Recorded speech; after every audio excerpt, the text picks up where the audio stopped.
Hey, it's your buddy Peace and Harmony with you here today. We are going to focus in and zoom in on a very fun topic, and that is how to gain visibility in your life. One common complaint, experience, or dysfunction that I hear most frequently from viewers is that they have felt invisible, they have felt devalued, they have felt discarded, they have felt depressed after a relationship with a toxic narcissist or a psychopathic relationship. Somebody who has presented with a pathological sense of self-importance, a lack of empathy, perhaps someone who's living a lot of lies in their life, who has cheated on them, who has betrayed them, who has beguiled them, who have been extremely judgmental, hypercritical, hyper-controlling, hyper-domineering, and highly authoritarian over their life, so they don't really get a chance to be themselves really fully around this person. And they have felt, in essence, like they're living according to their needs rather than living their own life. They're living according to this person's guidepost or judgment measuring stick. Basically, you need to be this, and this is all you need to be.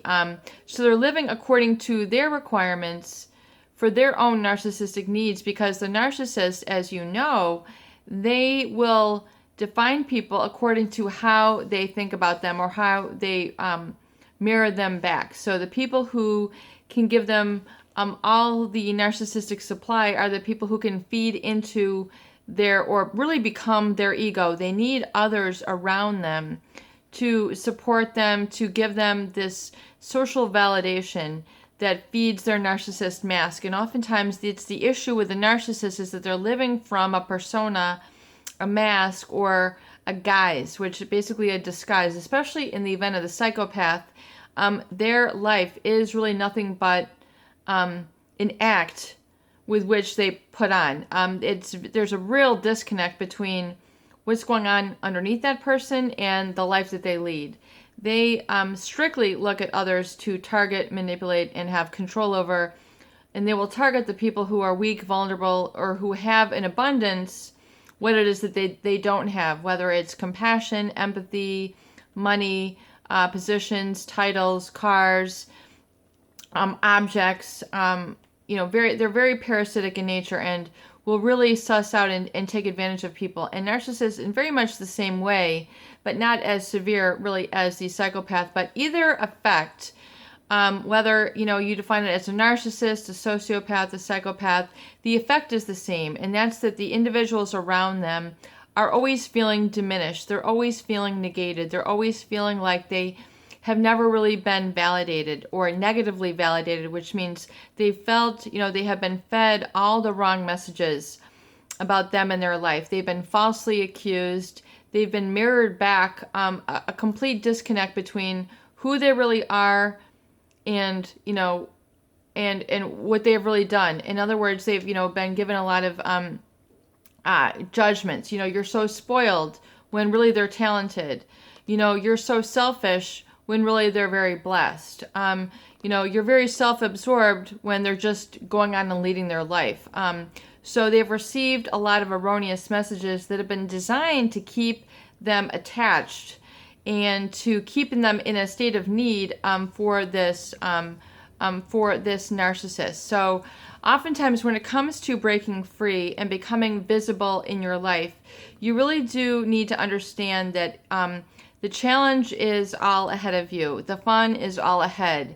And you need to really kind of step out of the shoes, step out of the feeling, step out of the mindset of negativity, fear, guilt, and then likening and self-sabotage that oftentimes comes as a ripple effect and an after effect with being with a narcissist. Because oftentimes, people, they will go on and lead their entire life in order to be a supportive role to somebody rather than living their own role, living their own life, living free, as they say, being liberated, to go and maybe move places where they really truly want to live. but they have felt stuck by the narcissist and always needing to stay by them. In case, this narcissist ever needed them, they were basically trained to stay stuck, and to stay invisible. And so realize that becoming visible means really kind of coming into your own, becoming self-validated, giving the approval to yourself, which was not given to you from the narcissist.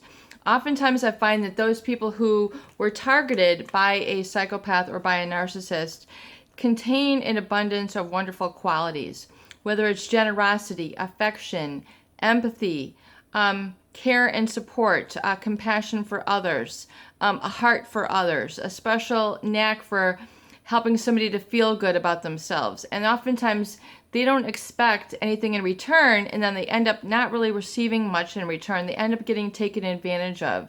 They end up getting taken for a ride. They end up getting really emptied out or drained, depressed, and going through a lot of the fatigues and really the sort of broken feelings, which makes them feel isolated, or they continue to isolate or have that social anxiety. They don't know who to be, how to become, and oftentimes they tend to continue to attract the same violators and perpetrators because it's really kind of what they're used to. It's what they've learned in their life. It's what they've memorized. It's how they feel, and so they will automatically become attracted to the similar type of person who will need the same type of support, who will treat them like the same doormat. And you really need and can break this cycle. So becoming visible is really kind of a coming into your own, and it's asking yourself the right questions and opening up the right awareness and sensitivity to the field of opportunities in your life, and furthermore taking radical action, not only the emotion and the thought process, but the action as well, that will help you really move on these inspirations, these intuitions, and these feelings once you're able to let go of sort of the, living underneath, living in a narcissist support sort of role that you have defined yourself, or maybe even given yourself an identity. So, is it an identity shift? Is it more of an energy shift? It's more of an inner exploration and a really kind of a discovery, which basically will be very surprising to you once you begin to ask yourself the questions and really sort of open the door to this in your life, and really becoming a leader and secure and developing the trust to follow that. And I'm going to give you some questions right now to really help furthermore live and coming into the permission base, that becoming more visible or more attended to, more acknowledged for who you are, in a sort of healthy acknowledgement, not like maybe the way the narcissist was, where you're being validated for giving them something, but more an energy shift where you're being all of a sudden, attended to, and things begin to occur to you in your life. You're drawing these experiences and events to you that are causing you to become more readily accepted, attracting people, events, situations that call this inner part of you into being, which is the real you, which is, furthermore, hitherto been kind of stuck, buried or muffled, stifled by the identity that was created within you by the narcissist. And so if you can ask yourself these questions, if I didn't stay stuck in the habit of isolating myself, I would really love to, ... Can you feel when I say ... and I'm working on these questions in my book, but these are questions, when I say ... I want you to have an open page and an open mind and embrace these opportunities, which are calling forth many opportunities and potential for you to follow up on, but hitherto and before you have keeping yourself stuck because of resources, because of excuses, because of procrastination, because it's too difficult, because I can't do this alone.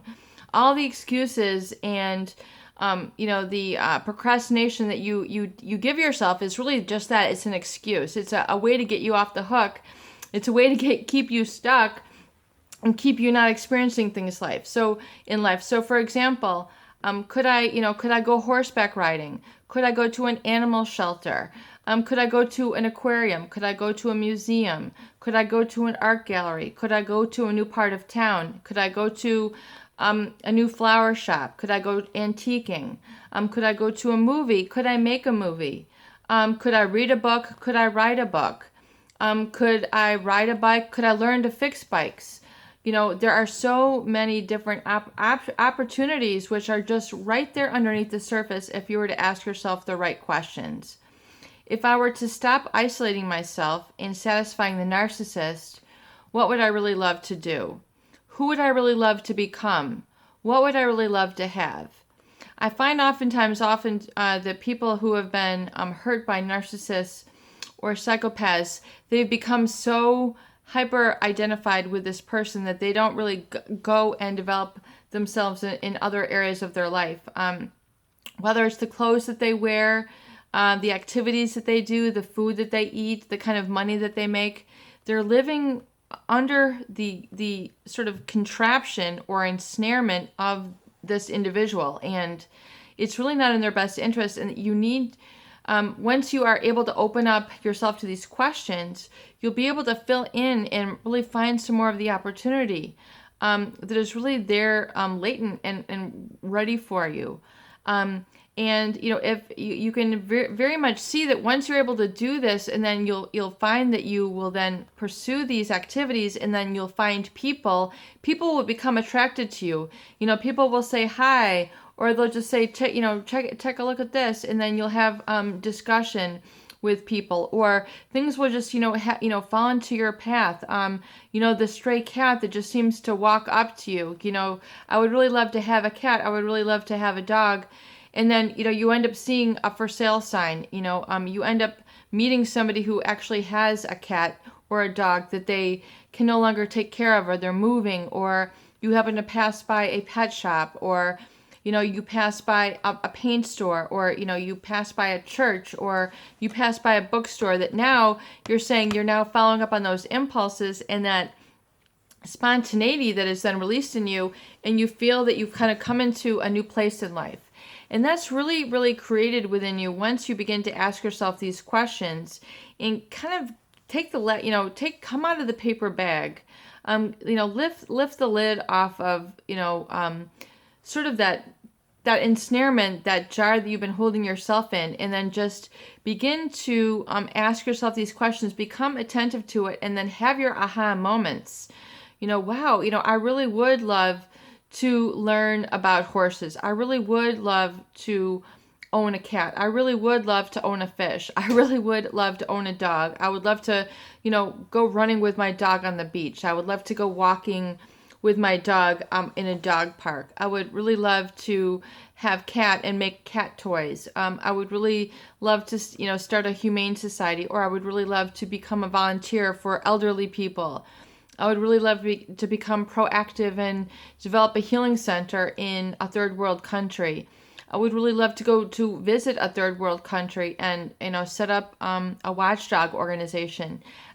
Follow and pursue up on these things to give yourself the visibility, the real you that has been muffled, stifled, and ensnared oftentimes underneath the needs of a narcissistic or psychopathic individual who's trying to keep you stuck really just for their own requirements. It is peace and harmony with you here today. I hope these videos do help. Please share, please subscribe for more great tools, videos, discussion, and support.